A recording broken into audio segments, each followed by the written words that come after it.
Hello नमस्कार। आज business loan series 4 में आज हम बात करने वाले हैं कॉमन मिस्टेक्स की जो लोग बिजनेस लोन लेने से पहले करते हैं। बिजनेस लोन अनसिक्योर्ड लोन है। ऐसा नहीं है कि आप कुछ भी मतलब बैंक्स बहुत सारे बैंक्स आपको ऑफर कर रहे हैं बिजनेस लोन, बट आपको कुछ चीजें ध्यान में रखनी है लोन लेने से पहले। ऐसा नहीं कि मतलब आपने जस्ट अप्लाई करा और आपका अप्रूवल आया और फटाक से आपने लोन ले लिया। आपको कुछ चीजें ध्यान में रखनी है सो दैट कि आपकी फाइनेंशियल कंडीशन आपको ईएमआई का बर्डन ना हो जाए।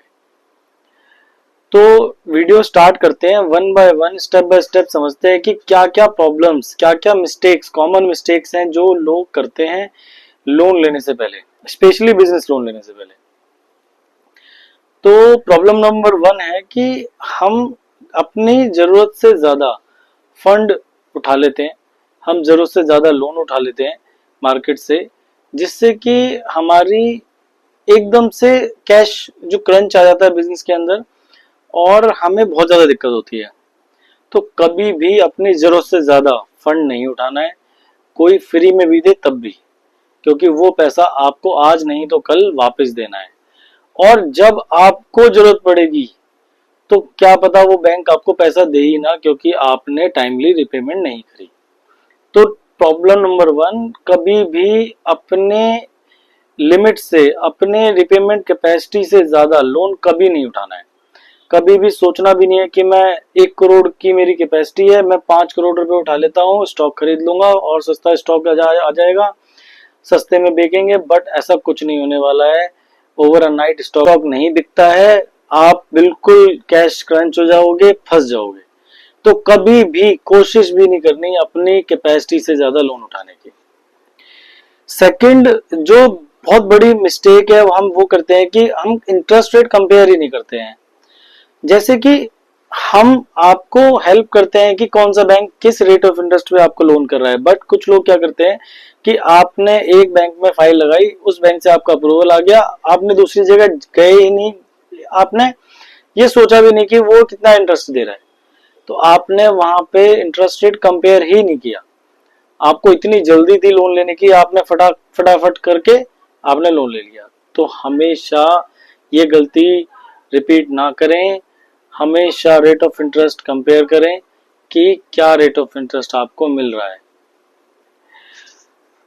थर्ड मिस्टेक पे आगे बढ़ते हैं। थर्ड मिस्टेक है कि हम जो प्री पेमेंट पेनल्टीज हैं, प्री पेमेंट अगर हम पे करते हैं लोन को, या प्री पेमेंट हमारे चार्जेस हैं, वो क्या है, हम ये पूछते ही नहीं है कि प्री पेमेंट पेनल्टीज क्या कितने की है, प्री पेमेंट कोई चार्जेस है या नहीं है, एप्लीकेबल भी है या नहीं है। जिसका कंपनीज फायदा उठाती हैं, प्री पेमेंट चार्जेस बहुत ज्यादा लगाती हैं, जिससे कि आपको वो लोन चाह के भी पूरे टेन्योर के लिए चलाना पड़ता है। अगर आप सोचो कि उसको आपकी रिक्वायरमेंट 6 महीने की थी, आपने 6 महीने यूज करा और आपको सोचो कि वापस कर दो, बट आप उसको वापस चाह के भी वापस नहीं कर पाओगे, क्योंकि कंपनीज ने आपके प्री पेमेंट चार्जेस इतने ज्यादा लगा दिए हैं कि आप उसको पे करोगे तो आपको बहुत ज्यादा महंगा पड़ेगा। इनफैक्ट उतना ही पड़ेगा जितना इंटरेस्ट आप पूरे टेन्योर में पे करोगे, उससे इनफैक्ट आपको वो उससे भी ज्यादा महंगा पड़ेगा, क्योंकि प्री पेमेंट चार्जेस का जो इंटरेस्ट है वो इक्वली कर देते हैं जो इंटरेस्ट आप पे करने वाले हो अगले 4 साल में। तो कोशिश भी मत करो कि आपको लोन प्री पेमेंट चार्जेस के बिना समझे आपको लेना है। आप कभी कभी हम ये भी करते हैं कि हम अपनी पर्सनल नीड को कंप्लीट करने के लिए बिजनेस के बेस पे फंड उठा लेते हैं। हमें ये भी नहीं करना है कि हमें अपनी पर्सनल फीडबैक पे या पर्सनल रिक्वायरमेंट के हिसाब से हम फंड उठा ले मार्केट से और उसको रिपे करने में हमें बाद में दिक्कत हो। हमें हमेशा बिजनेस की रिक्वायरमेंट बिजनेस से ही पूरी करनी है। अपनी पर्सनल रिक्वायरमेंट को, पर्सनल आईटीआर है आपकी, पर्सनल तरीके से ही कंप्लीट करना है। कभी भी बिजनेस के पैसे को पर्सनल खर्चे में या पर्सनल यूज में नहीं लेके आना है। उससे क्या होता है, आपकी जो कैश क्रंच है, बिजनेस में कैश क्रंच आने लगता है, डेटर क्रेडिटर फंसने लगते हैं। तो कभी भी ये गलती नहीं करनी है हमें।